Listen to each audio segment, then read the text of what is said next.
So, um,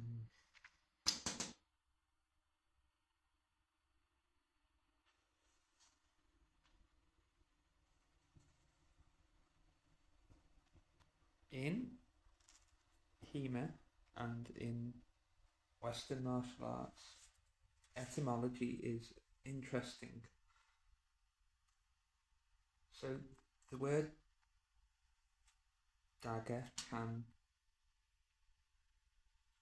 mean straight bladed, double edged weapon, short length in European uh, fencing.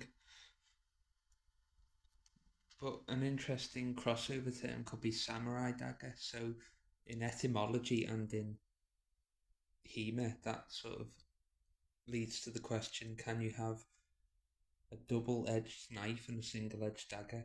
Because a tanto or a samurai dagger, again, I understand the somewhat modern term, perhaps, but a samurai dagger is a single-edged blade, or a tanto. Um, so etymology is interesting, and then within village to village, culture to culture, town to town in historical martial arts, things may be very diverse. So what's a dagger or a knife in one culture, in one martial arts system, is different in another. So the way things flow and the way things are classified within a culture or within a system or style of martial art or subsystems can vary before information could travel very fast to different places before high technology. So again, coming back to the start of the video, can you have, and I would say potentially yes, you can have a single-edged dagger and a double-edged knife. Again, these are crossover terms. Another term that leads into this, a word or a describing term that I sort of came up with would be solo sword, meaning the word sword by itself with no prefix. And the word by itself has very powerful applications, a bit like saying fencing or philosophy without a prefix like Eastern or Western, can lead into many things. So you can have the word short sword, but if you don't prefix it, you just call the short sword sword.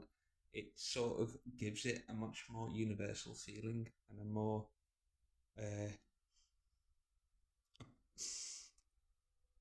a multitude of applications, at least in theory, if not in practice, and I think in practice.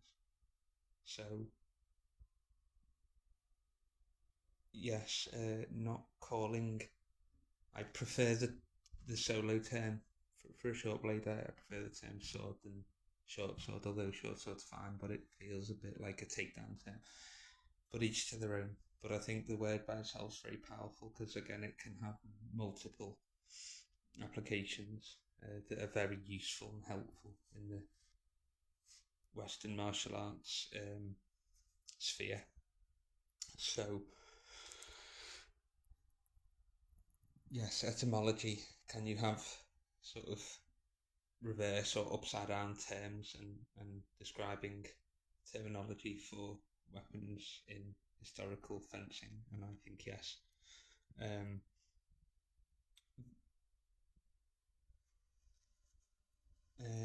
so yeah, that's really about it. Just sort of inverse terminology or the use of non-rigid describing terms in historical Western martial arts and historical fencing systems is definitely worth thinking about because they didn't. A very sort of hallmark of modern systems is that sort of a bit of a strong emphasis on homogeneity and rigidity. That again, because information travels fast because technology, that things can be very flatlined and the same system throughout every place or near identical systems. But I don't think that's the way it was done, and I don't think that's the way it should be done.